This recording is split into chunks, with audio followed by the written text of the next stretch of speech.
Good morning, good afternoon, or good evening, my fine friends. Welcome to episode 29 of the 13th season of the Tom Petty Project podcast. I'm your host, Kevin Brown, and this is the only weekly podcast that digs into the entire Tom Petty catalogue, song by song, album by album, and includes conversations with musicians, fans, and people connected with Tom along the way. We'll be wrapping up the last track from the last DJ next week, and then I'll be chatting to my pal John Paulson about his thoughts about the record, and we'll wrap the album up as a whole. I'll also have a couple more bonus episodes coming for you. Those will probably dropped on Fridays or Saturdays, but this week I wanted to switch gears a little. Most of the fan conversations that I've had on the show have been usually with long-standing catalog fans or straight-up Pettyheads, the diehards amongst us. This week, though, I'm sharing a conversation that I had with an English gent that I met through my Queen podcast and someone I've gotten to know a little over the last 2 or 3 years named Steve Ursell. Steve's kind of been discovering Tom's catalog sort of in real time through listening to this podcast and then sort of digging into the songs or the albums as we go. So I thought it'd be really interesting to talk to someone who wasn't a Pettyhead 3 years ago, but has come to love the Heartbreakers in a fairly short space of time. So we get into that journey into Petty and how the podcast has played a part in that discovery. We chat about Pink Floyd, Rush, bit of conversation about Queen, of course there is. And we ruminate on the decline of tastemakers in the world of rock and roll and whether we're ever going to see a grunge or a Britpop or a similar rock and roll movement again in the years to come. Especially with the decline of freeform radio, which is pertinent to this season, obviously, and the rise of the all-powerful algorithm. It was great to chat to a relatively new fan, and really, I just had a blast hanging out with Steve because he's one of life's genuinely nice guys. It also helps that he's a huge Man United fan, so, he has to be all right, right?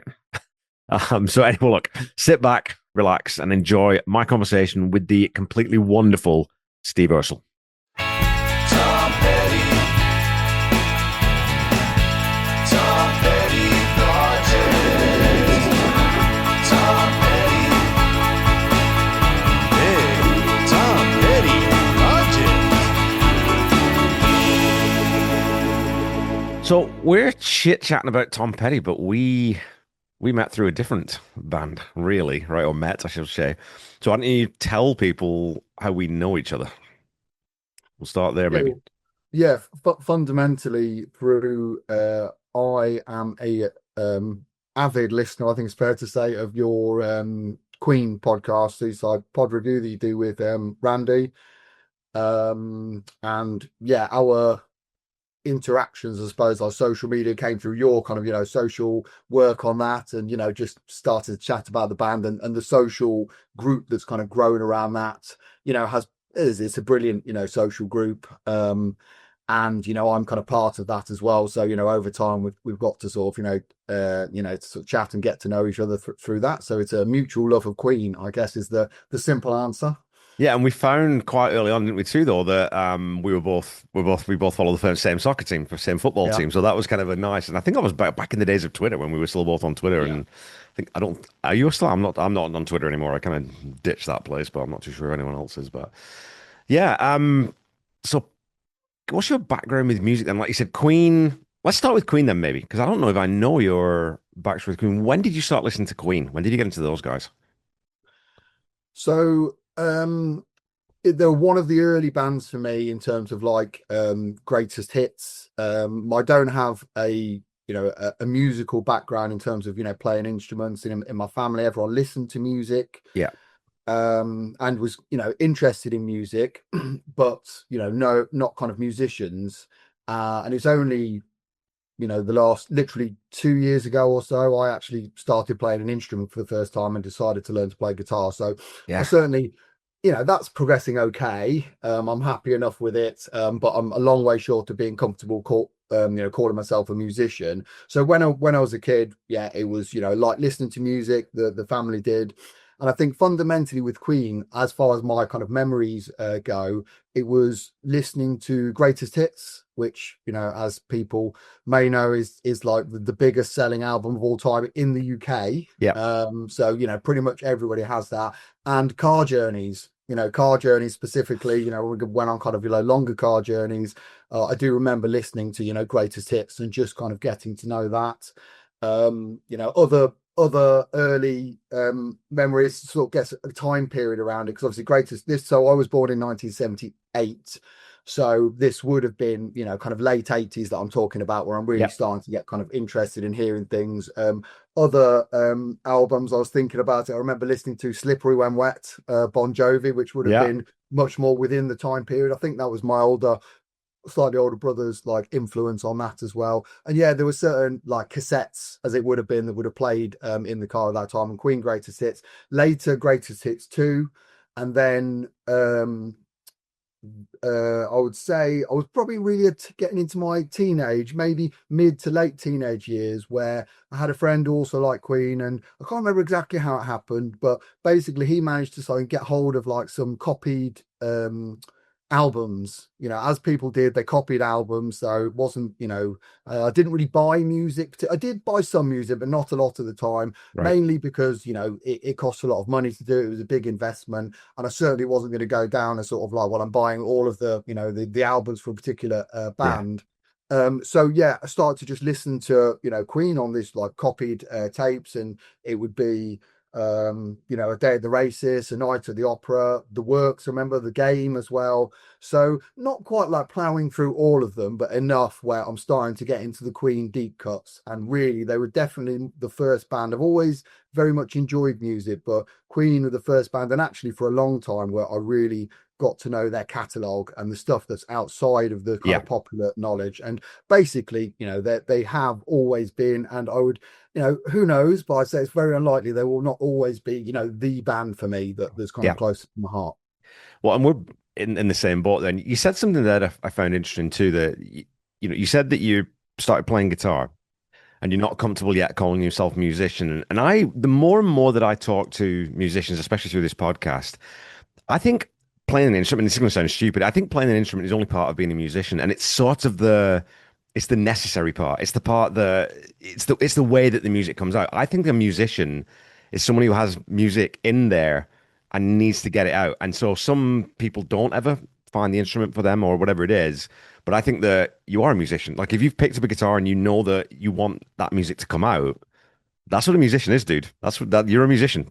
I make no bones about it. So Yeah, no, I think that's fair as well. I think there's an element of like self-confidence about it as well, yeah, because I've never seen myself as that. And obviously, I think what you said, that is right. And I think I would like to think of myself more confidently as a musician, but I yeah, do, understand more about the technicalities of music and that kind of thing. But I've always, very much enjoyed music. But the reason, I guess, fundamentally I never played an instrument is I didn't have that, but I was more into sports when I was younger, and I yeah, was still massive like sports fan, as you said, with sort of mutual love of Man United. I know you're a big sports fan as well, but that was like playing and watching. So I enjoyed music, but it was never a kind of passion for me. And when you play an instrument, it's a time commitment. yeah, It's it's something you have to be passionate about.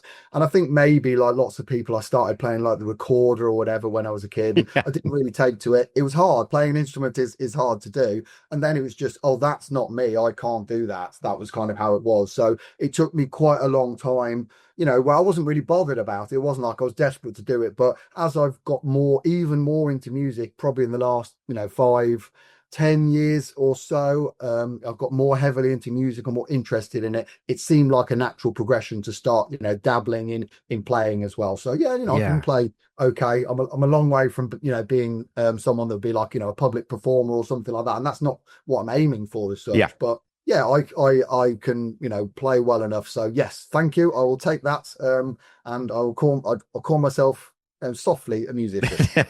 Even if it's just to yourself, right? Yeah, You, exactly. you said too, though, that that's all. I found that interesting as well. That I remember going through school and you talked about the recorder, right? I mean, that's the first thing every young boy, first of all, just dismantles it so you can blow as hard as you can into the first piece to make the loudest, highest pitched noise imaginable to try and see if you can make anyone piss themselves. But in a working class school, those, the classical instruments, if you sort of showed any enthusiasm for them, that was a tough thing socially because it was seen as kind of lame and stupid. And so I sometimes Yeah. think that a lot of the working class schools, especially, missed a trick by not giving people guitars and not giving, you know what I mean? Like, and sort of channeling that toward more contemporary music because I think maybe if we were all encouraged as kids to play music or instruments that you could make modern music with, I wonder if more people would have drifted into that a little bit more naturally, not felt self-conscious about it. Yeah, I definitely think, yeah, my natural inclinations were kind of there, I suppose. But yeah, when I got into like, high school, our music teacher, he was just, he knew his music, but it was all like lectures at the board on classical Yeah, music, learning about minims and crotchets, and just no joy or passion to it at all. And now, yeah, kind of, that was just like, well, that's what I thought learning music was, and it did, put me off. I had no interest in learning more about that. It was boring, certainly the way it was presented. yeah, But now looking back, I'm like, how can a music teacher not, be teaching like that? It was so old yeah, fashioned, and I'm sure things have evolved. I hope things have very much evolved nowadays, because music is one of the absolute joys of life, and it's such an easy thing if you know music to be able to talk to people about it in a way that's kind of like really you're passionate about, and you can convey that passion. So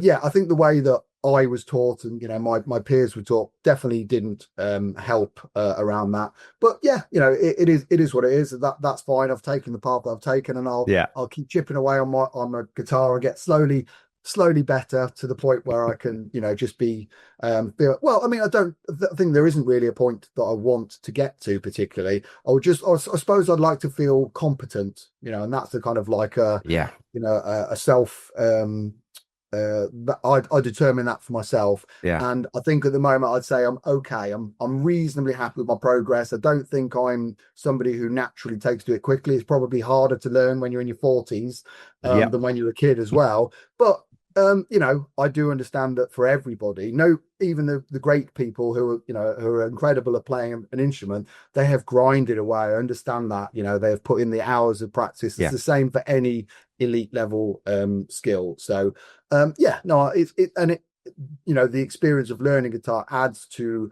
my music is more of a passion for me than it used to be, for the Yeah. last sort of 5 or 10 years. I say I've always enjoyed it, but now I'm just much more into it, and I spend more time listening to music now than I ever have. Well, and this is something that, when you talk to musicians, I've never spoken to a musician that I have any respect for who thinks that they're there with their Yeah, instrument. They're always everything. I mean, Randy is constantly complaining about he's not as good as this guy, or he can't do that, or he can't do this. I mean, you've heard the stuff that my friend Randy yeah, does, right? I mean, he's a brilliant guitar player, and I sit there just yeah, marveling when I'm sitting next to him. But I think that every musician, it is that journey, right? Where you're always, and thankfully, it is one of those great journeys where you're always learning. Because you never, yeah, there's no end, right? You can't complete music. There's always going to be a next thing that you can look up, or a different yeah. skill that you can learn, or a different instrument.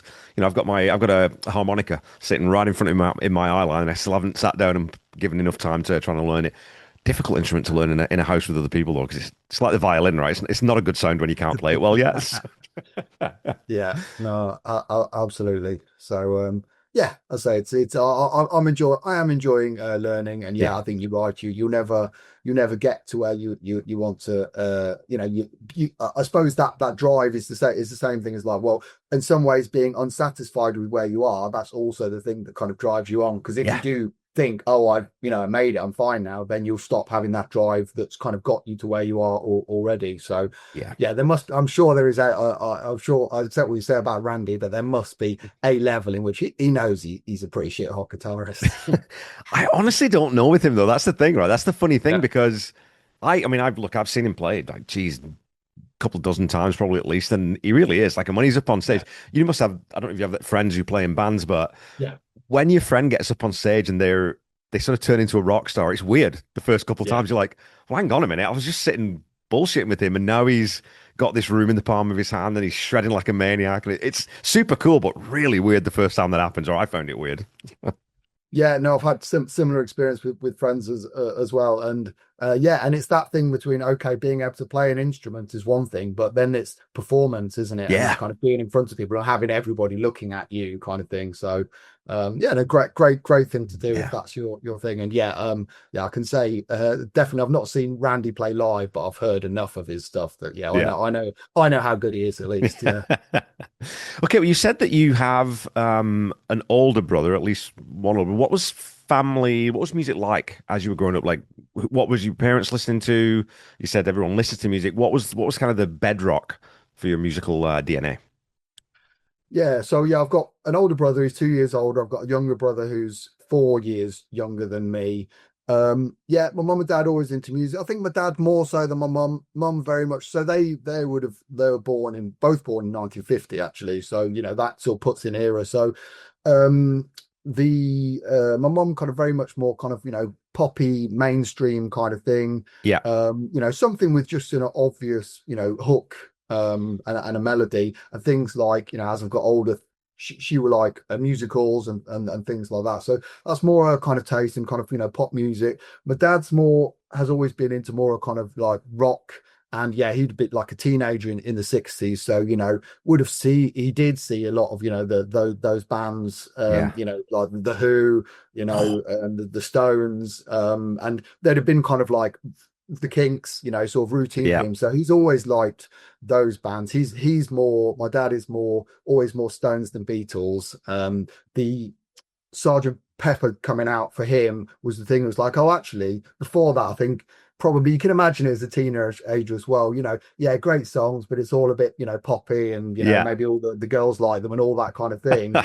So when Pepper came out for him, it's like, oh, actually, can kind of see pretty serious, musicianship there. So very much likes the Beatles as well. So yeah, and I'd say for me, I guess growing up it was more rock is what it comes down to, not exclusively that. I've got, Yeah. I would say more so nowadays, but fairly kind of broad taste. But when it came down to it, my streaming services told me what genres I liked, and it was like progressive rock, alternative rock, classic rock. I Yeah. do listen to other things as well.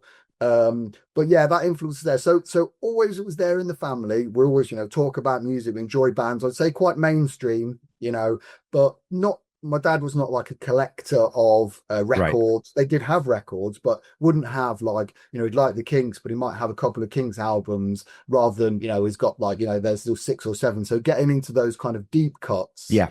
probably really for me only kind of came later as well. But yeah, I'd say passionate about music, but in terms of getting into any particular artists, like even like my dad will say he loves Queen, but he doesn't know the albums like I do. He Yeah. basically still knows like greatest hits and greatest hits too. So that's the kind of like that's kind of how it was. And yeah, I guess my older brother Mark, he was a little bit older than me. He was getting into like the 90s now, and I was a teenager, and he was a slightly older teenager, more kind of like indie, Yeah. I guess some of the grungy stuff as well, but then that kind of like UK indie scene sort of spilling over into, Britpop and those kinds of things. So I had a bit of influence on that, but I didn't really, for whatever reason, I didn't really attach myself to particular bands as some people do. Queen were really the ones that kind of like, well, actually, when I sort of got to the point where I knew enough of their stuff, it's like, well, yeah, they are my favorite band. But I liked, particular songs. I would buy albums, I'd listen to albums, but again, Yeah. I wouldn't be right. Well, I'm getting your second, third ones. I suppose it's not.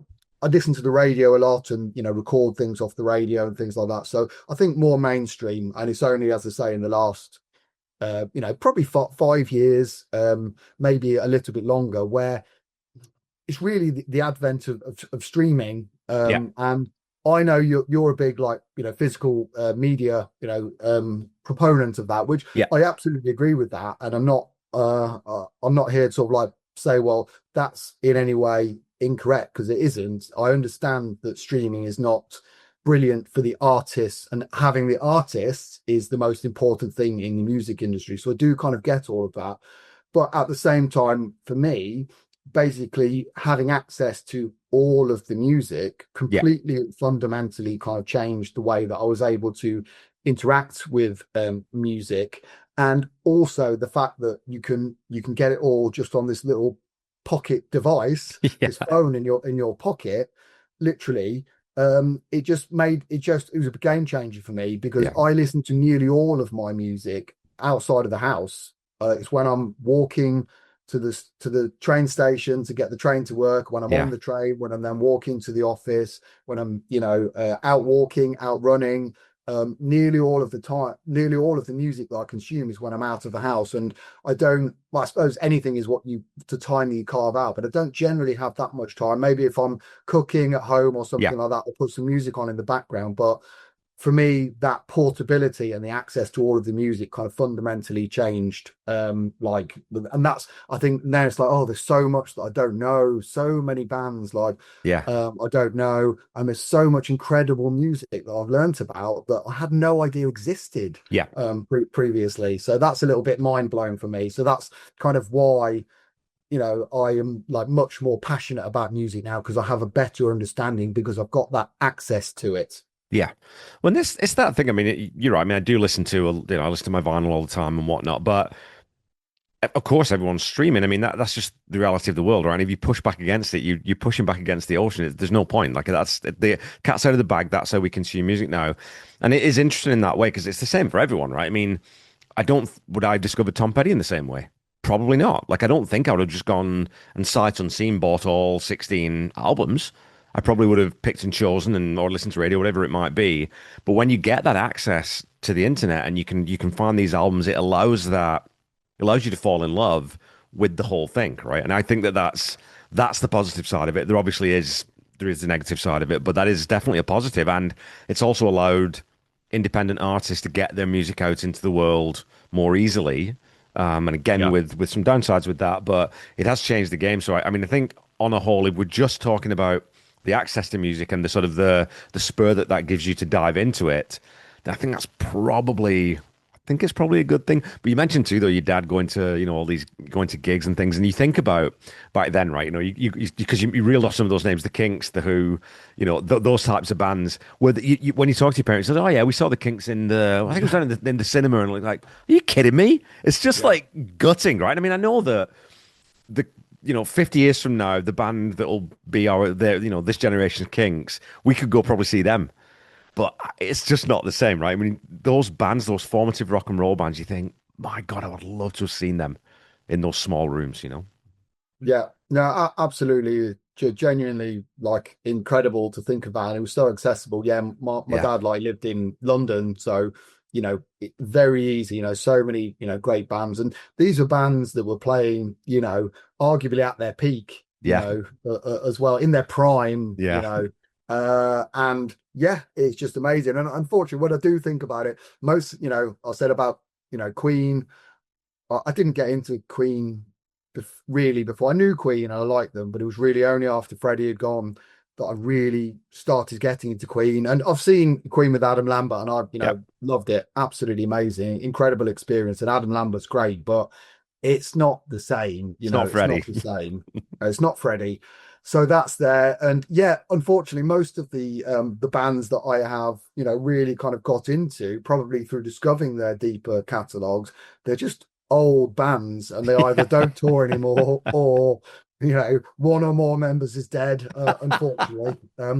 But one of the bands that I have really got into is Rush.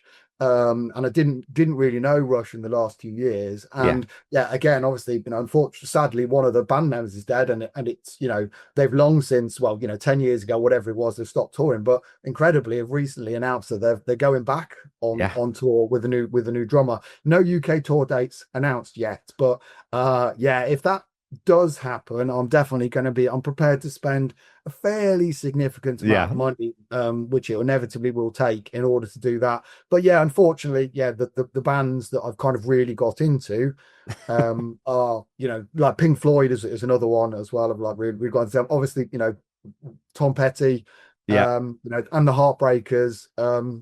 It's too late in order to see them live, but it is what it is. You still follow the the musical muse as it takes me, and I do like some modern bands, but I kind of find that there's so much older music that I didn't know that it's just, I'm still there at the moment. So I'm not against, and I do sometimes listen to some more modern music, but I am like 60s, 70s, 80s, 90s. It's like there's so much stuff there that I need to kind of dwell in that, and maybe not consume all of it, that would be ridiculous, but to learn more about it. Yeah, that's just the nature of it. If you're enjoying bands that were around in those days, then you're probably reducing your chances of seeing the live. But yeah, in terms of my dad and people of his era seeing those bands, Incredible Bowie as well, people like Yeah. that. So it's just it was just you could do it. It was accessible. It was relatively cheap to do it for just normal people who wouldn't have to fork out a fortune. Yeah. Yeah, it must have been incredible. Yeah, I think I told the story on maybe on the Queen podcast, but I don't think I've ever talked about it here. About my mum went to see T-Rex once in Wigan in my hometown, and it was in the movie theatre, which quite a lot of the movie theatres would double as performance venues.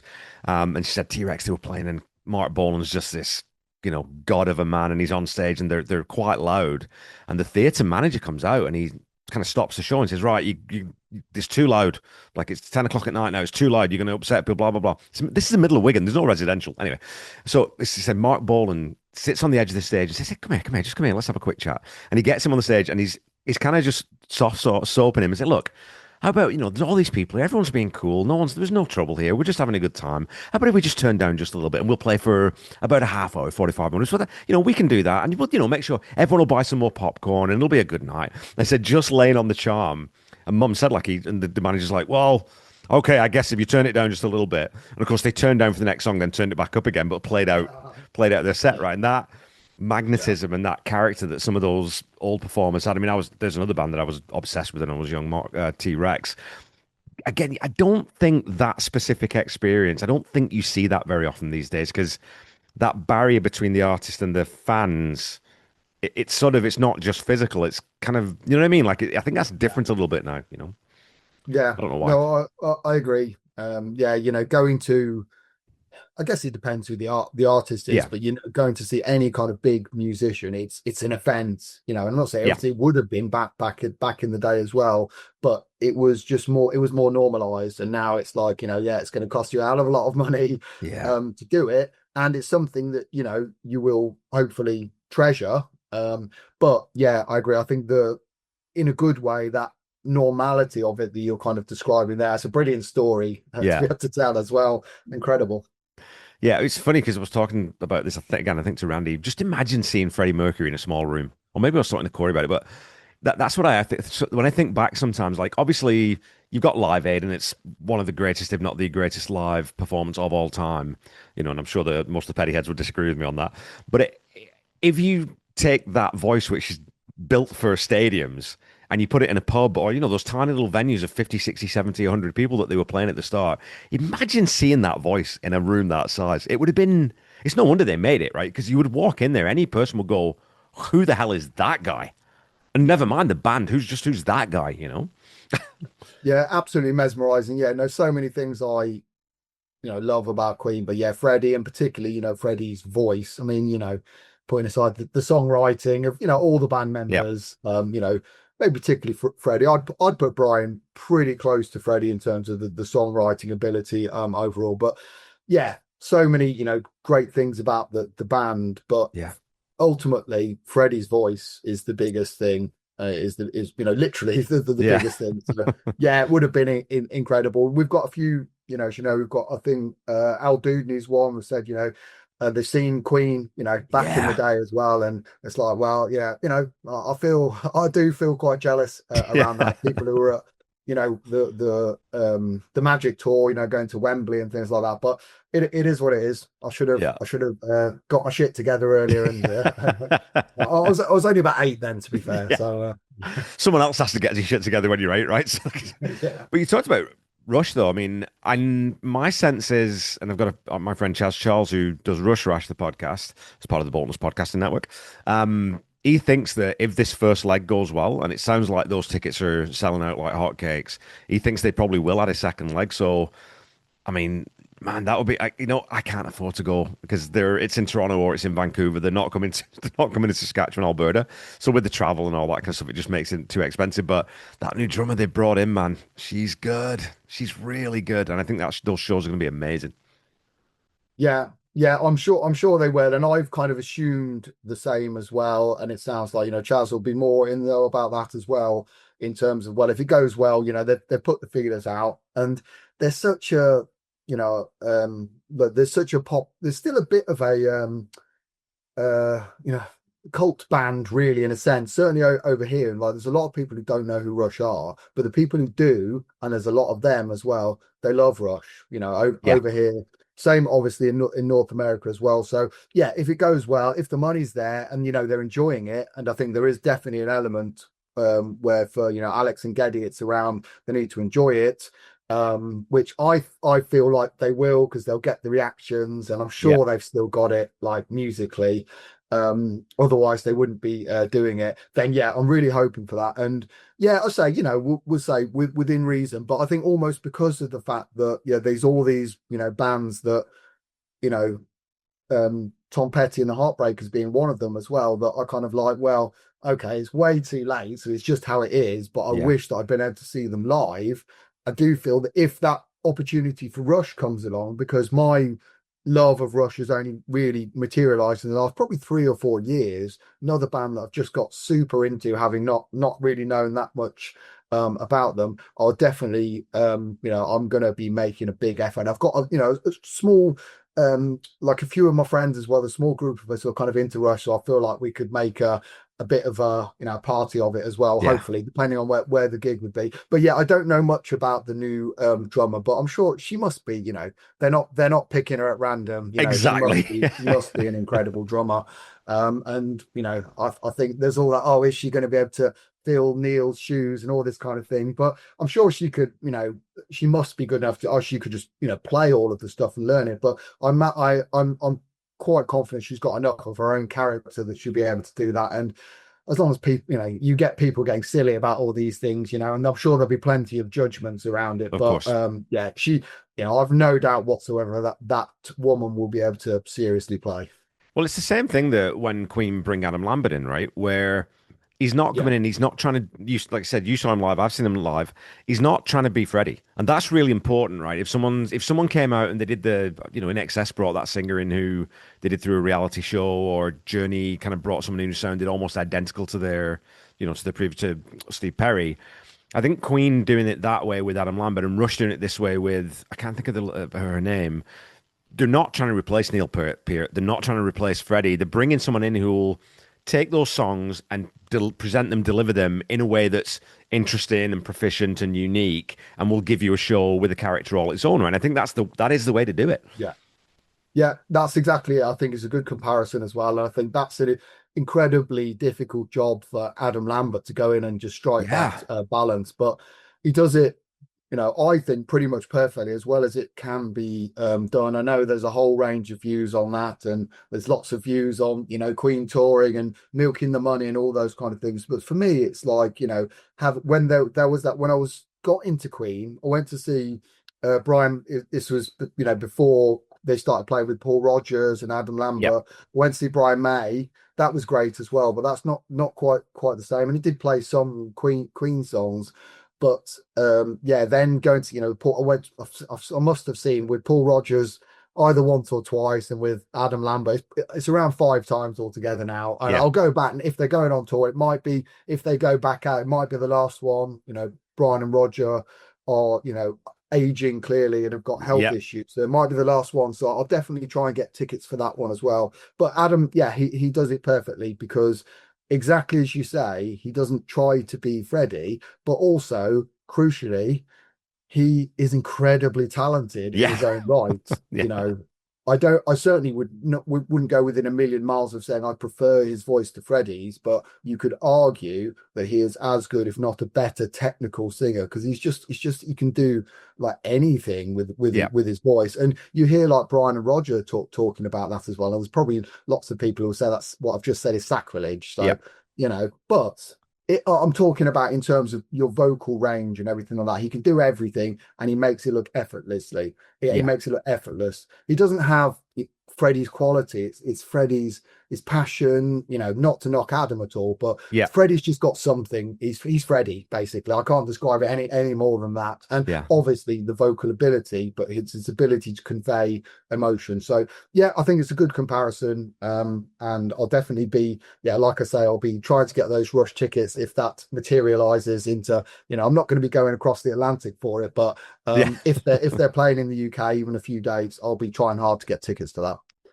Okay, well, We brought his name up a couple of times. This is the Tom Petty project. When did you get into what's your journey with Petty? Because again, being English, I think your experience, and you're a little bit younger than me, but your experience might be similar to mine, where it doesn't get played that much, or he never got played that much growing up on UK radio. So you'd only really hear you free falling, running down a dream, I won't back down. You're not going to hear even Refugee. I don't think I heard till I moved over to Canada. I don't think I knew that song even. No, it exactly that. So it is quite similar, and I think maybe slightly younger, but it's only it's pretty close really. So Yeah. similar kind of eras growing up, quite a similar experience myself.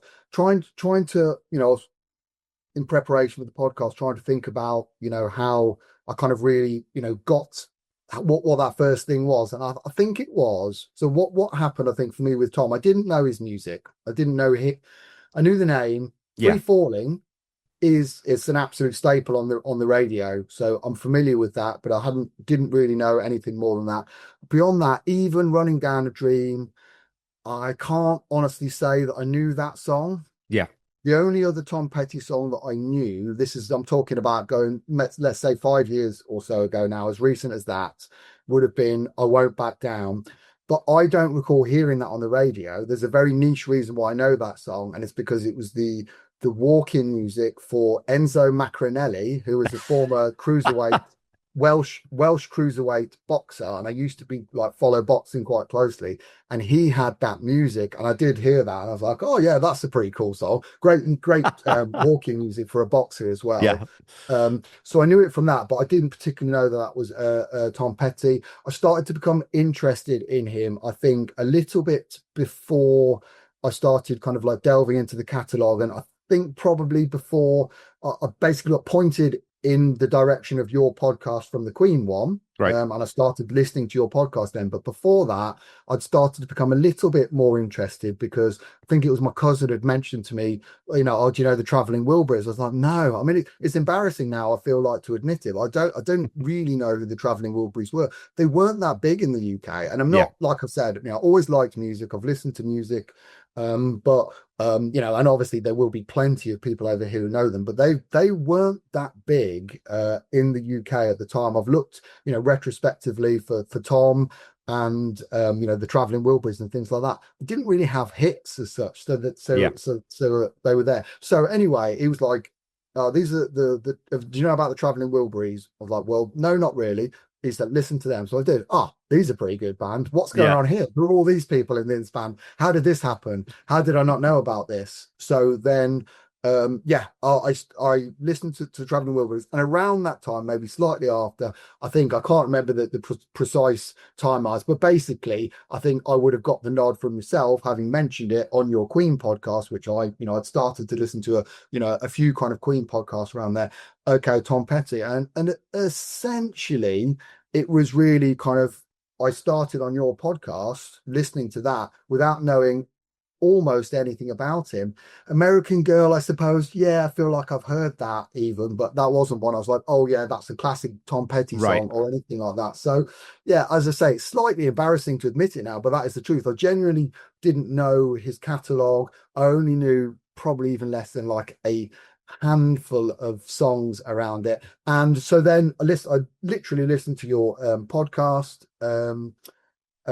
Was pretty gripped on it straight away. I have to say, I don't think hopefully when I'm saying you've done however many, God knows how many hundreds of podcasts now, but you weren't as smooth then as you were now. But what you had right from the start was a real authenticity around and a passion for it as well, and your ability to kind of talk about music and to communicate that. It was something that I was very interested in, because at that stage I hadn't started playing guitar either, and it was like, that's again one of the things that made me think, I want to understand more about what you're talking about, in terms of when you were talking about the music, the breakdown, the musical side of things.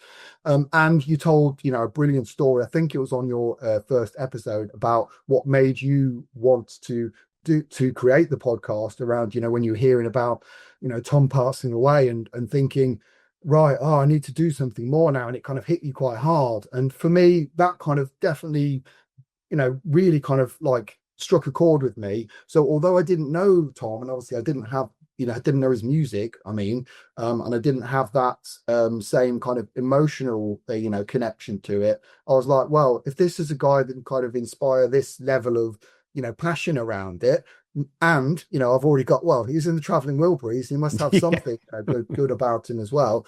Then that was the kind of the spark for kind of getting me into his music. And since then I kind of I had to catch up, because I think you might have been a few albums in, maybe Southern Accents or something like that, by the Right. time I started listening, but I wanted to listen to all of the episodes. So I kind of, if not quite binged it, but I was like listening to, maybe 2 or 3 episodes a week or something like that, because I Yeah. wanted to catch up to real time. And I did catch up to real time.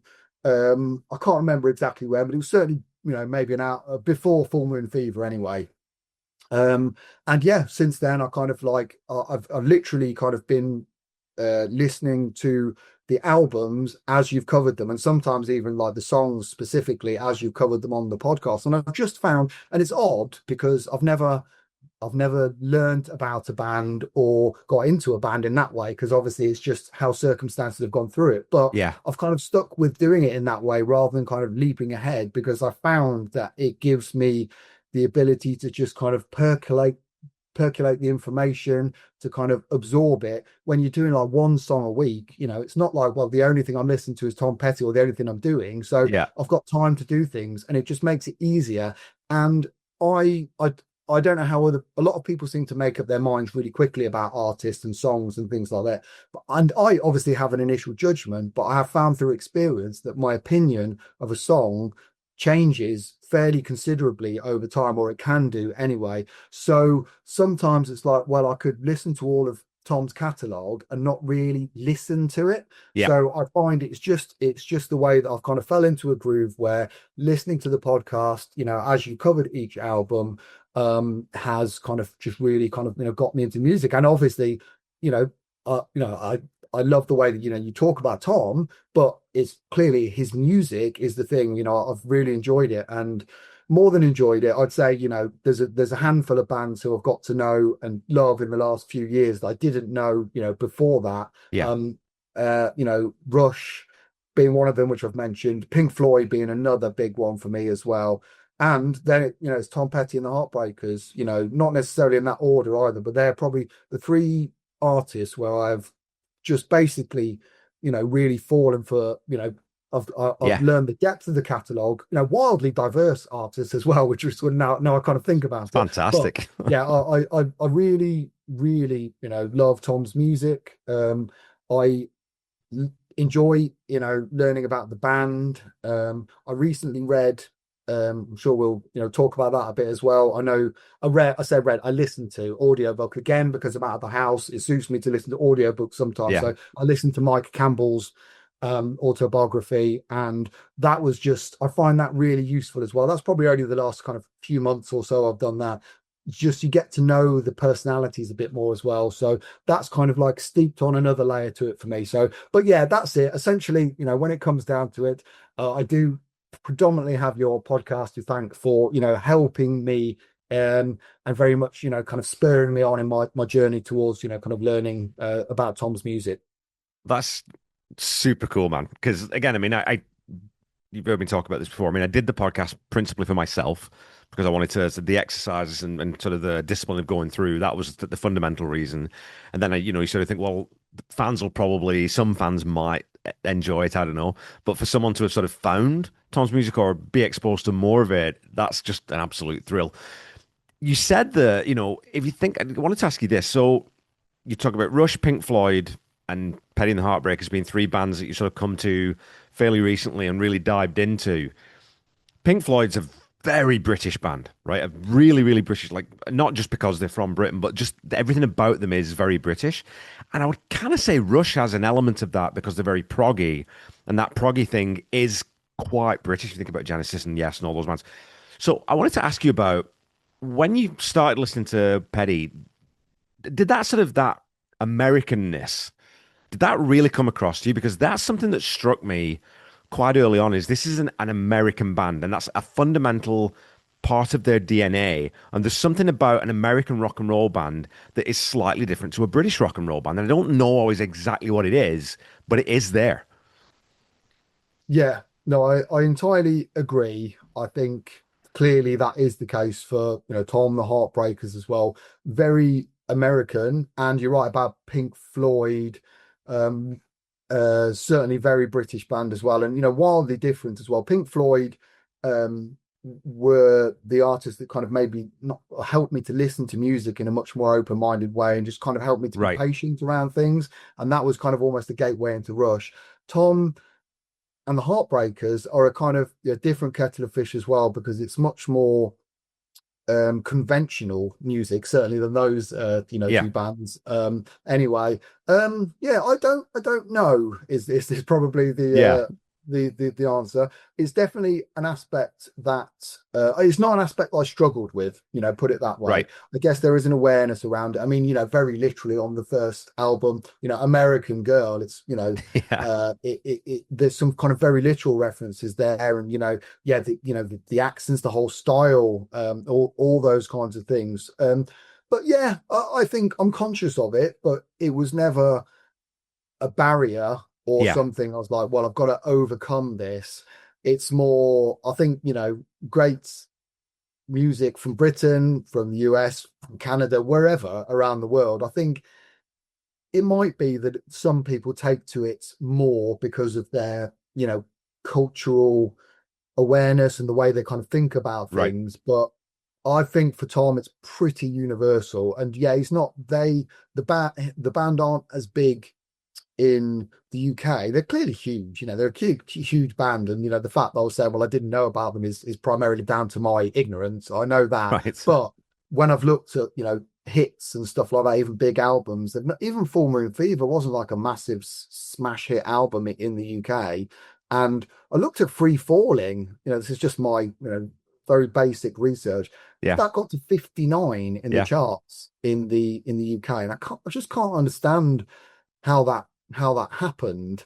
And also then, well, but that's the song that's really stuck. That's the song that you hear on the radio, like pretty much everybody, whether they know it's Tom Yeah. um or not, people will know that song and it's played all the time. So I don't quite know how that happened either. But yeah, I think the Americanness, yeah, I think it's a factor as part of their identity, but certainly, it's not, the story. I suppose it comes down to the stories being told through the songs Yeah. are, I think, they cut across universally. Yeah.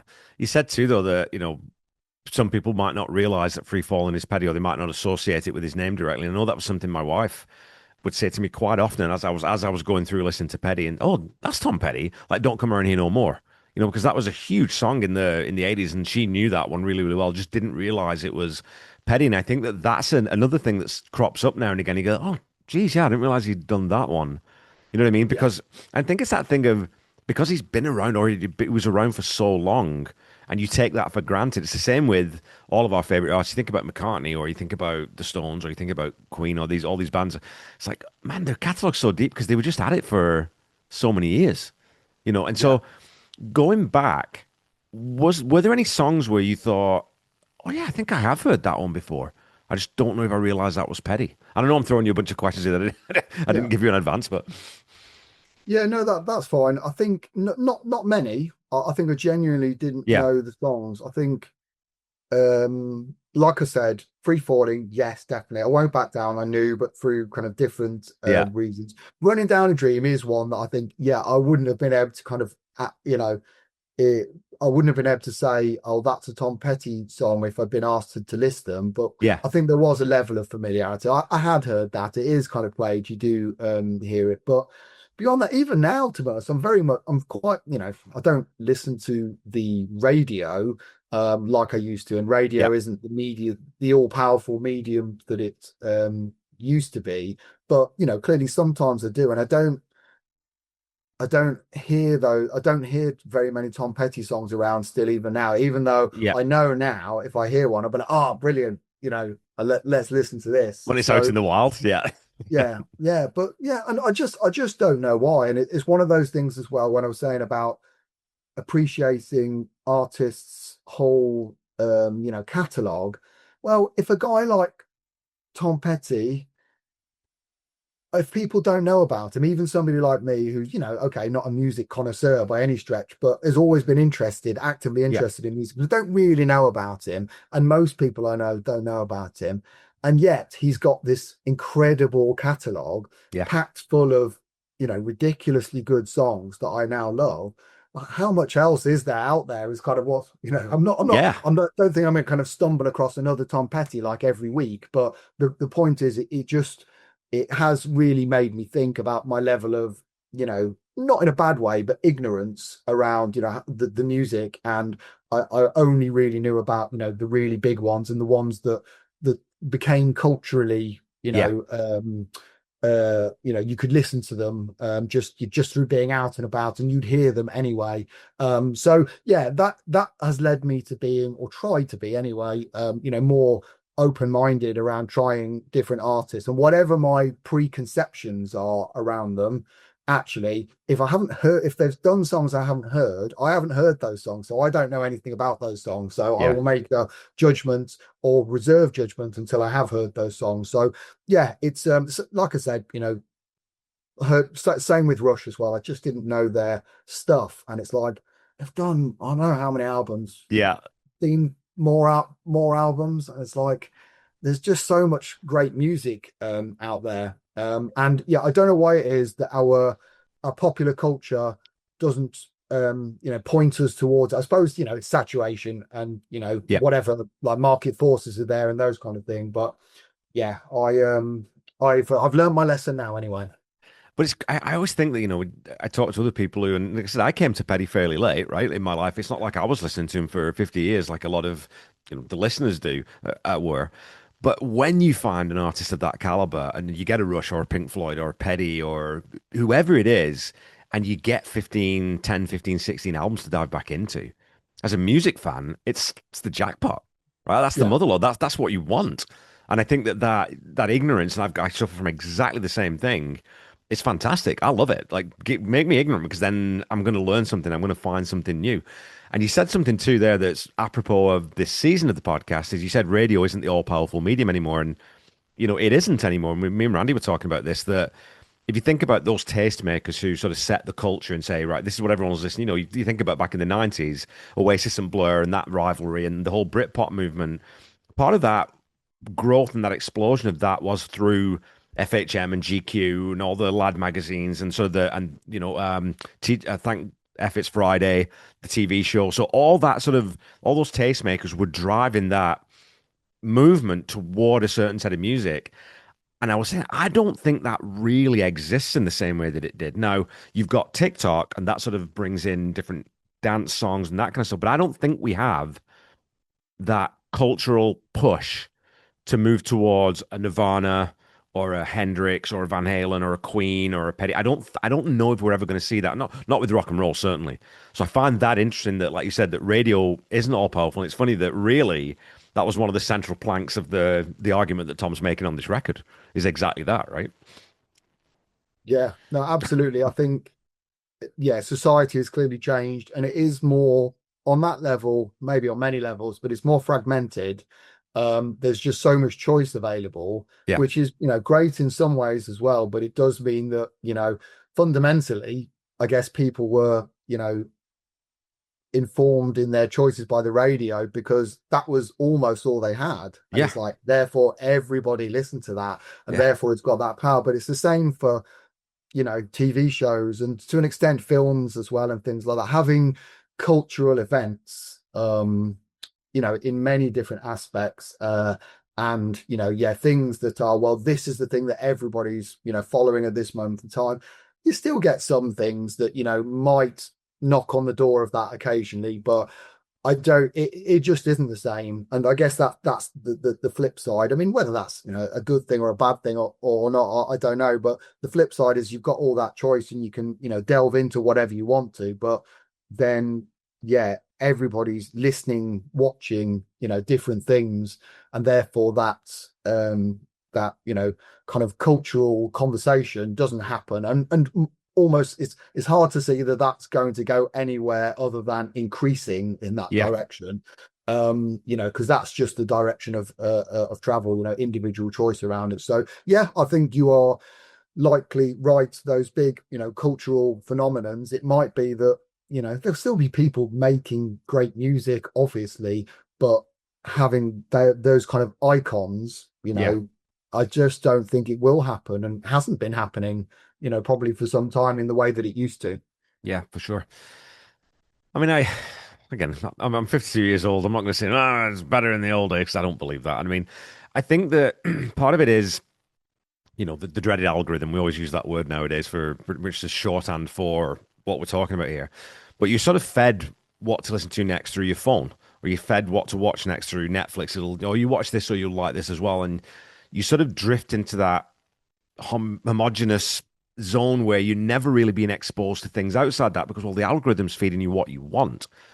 And I remember, I know that you're a big Oasis fan, and we have this conversation on Discord. I remember Noel Gallagher saying once, and I sort of agreed with him that, you know, the industry's thing is give the people what they want. And Noel Gallagher said, well, the Yeah. people, they don't know what they want. I'll tell them what they want. And there is something to that, right? Like the real sort of groundbreaking artists, and we talk about this in the Queen fandom, is Queen in the 70s was setting the trends. They were doing stuff that no one else was doing. And no one would have thought to release Bohemian Rhapsody as a single. They had to fight to get that out in the air because it's 6 minutes long. It's this grand operatic piece. But it changed music because it gave people something that they hadn't heard before. And I think that we all actually really, I think we crave something that's interesting and original and we want that. And I do worry sometimes that with the algorithmic approach to taste making, we're pushing everyone into one very narrow lane instead of allowing for a Freddie Mercury or, like I said, a Hendrix or those kinds of people who are on the edges of that to come in. St. Vincent's another artist that I discovered, like you're talking about discovering artists, discovered recently, just absolutely amazing. But you'll never hear 90% of her, 95% of her stuff on the radio because it's too far outside that mainstream. So I don't know, like you said, I don't know what the answer is. I can only see it really going further toward that, the algorithmic approach. But I think that talking to other people, and this is the great thing about our little Queen Discord, is that people fire out all different bands. And so you've got, oh, click on this. No, I don't like that. Click on this. No, I don't like that. But you click on one, you go, whoa, hang on a minute. What's that? That's cool. So I think there is still that ability for us to do it, but we have to manage that ourselves because the mainstream and the tastemakers just, they don't really exist at that level, I don't think. Yeah, and like similar to yourself, I don't, there's lots of things about society that are kind of deeply concerning, but I'm not. I think there always were just different things. It's Yeah. my kind of view on things as well. So I don't think things are getting worse as such, or that there might be in some areas, but generally speaking, I think that I've already touched on, well, the fact that it has gone in that direction for me personally, that has been it's given me the capacity to be able to listen to music and that Yeah. trigger to be more interested in it. Again, combining with lifestyle. Okay, well, it's not a super long commute, but I've got the time to do this, and I can now access it, whereas that wouldn't have been possible before. Yeah. But yeah, it's just same social media as well. Like say the algorithms, you get fed stuff, and everyone then gets more and more into their own lane. And even Yeah. if you are aware that that is happening, and you, as I would, try to be, you would try to, kind of stand not necessarily outside of that, but to be, questioning things. I'm always like a big person for, questioning, any aspect of, society and the things that you're taught, and being skeptical, not necessarily cynical, but skeptical about it. But you're obviously, you can't go outside of it. You are subject to it. I kind of like the algorithms on my phone that are telling me like the things that I like because they're generally right, and it's like, but so I kind of like it, and I can then just go into that zone where I just kind of accept that. Or you still do have the ability of say to reach beyond that when, like you say, you can maybe discover a little community where actually you've got lots of people with lots of different diverse tastes, okay, all brought together through a mutual love of Queen. But then that can, that's a way to kind of broaden your horizon, so you can still do it. And yeah, I think the fact people have got choice, I do think that's a positive as well. But there are lots of more concerning aspects to it as well, definitely. Of course. Okay, well, Steve, dude, this has been an absolute joy. Thank thank you for listening. Thanks for jumping on today. I know that you're not selling anything, you don't have an album coming out or anything like that, but where can people find you if they're looking for you? And tell people anything interesting that's coming up that you think they should listen to, something they should read, something they should watch. Leave us with a recommendation. Yeah, like I say, I don't have anything to kind of plug. Thank you very much for having me on. I do really appreciate it. It's been a real pleasure. Yeah, talking about Tom and talking to you about it as well. And thank you for what the podcast is genuinely brilliant. So thank you. Yeah, I don't have things to plug. I don't. I've started to make these very occasional appearances on podcasts. So certainly, I would recommend checking out. Corey Morissette's podcast, The Power of Positive Geeking. I did a recent appearance on that where I talked about Scrooge. I know we've just gone beyond Christmas now, so people might want to wait for next year. Yeah. There's loads of great episodes on there. In terms of like album recommendations, yeah, things that I've been kind of listening to recently that are relatively current at least. There's some older ones as well. I would say older ones, Elliott Smith, an artist, another one that I've got into in the last few years. Sadly, no longer with us and hasn't been for some time, but maybe loads of people know who he is. Maybe like me, they didn't, but he's brilliant. Singer-songwriter, acoustic, largely acoustic guitar, very intricate kind of guitar playing, but brilliant lyrics. Like the layered melodies are the thing with him. The album I've been listening to most of recently, again, largely thanks to our friends on the Discord server that you've set up for Seaside Pod Review, is the album Dreams on Toast by The Darkness, which I thoroughly recommend to anybody. Yeah, I hadn't listened to a lot of Darkness stuff and since they were big back in the heyday, but it's an absolutely brilliant album. Justin Hawkins is, he's got a brilliant kind of personal story as well. It's hard rock. It's kind of tongue in cheek, but he always has that element of, well, yes, it is tongue in cheek, but it's kind of almost there's a layer where it's real as well, and there is an emotional authenticity to it. So it's sort of so yeah, really good. And Justin's voice is amazing. I absolutely love his voice. Crazy, but amazing. So yeah, they'd be my recommendations. Fantastic, man.